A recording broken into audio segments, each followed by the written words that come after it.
Hello and welcome to your gallery. You can easily share the full gallery or selected images with friends and family.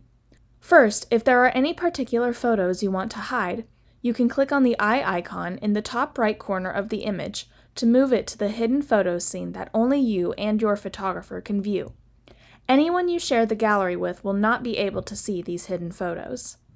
In the top corner of your gallery, click on your account icon and select Share Gallery link to open the sharing options. You can invite people via direct email, share the gallery link through a Facebook message, or copy the guest link to give to friends and family.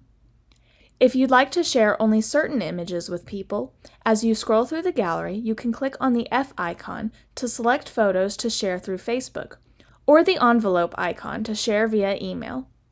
If you want to make multiple selections, click on the Share icon in the top corner of the gallery to create a new collection.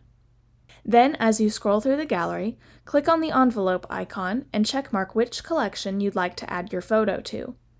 When you are done selecting images, you can click on the Share icon in the top corner of the gallery to review your selections. You also have the option to add your favorites list to your selection. Remove any photos you don't want to share. Finally, send via email or share the link to Facebook. When sharing particular photos to Facebook or email, only those photos you select will be visible to friends and family.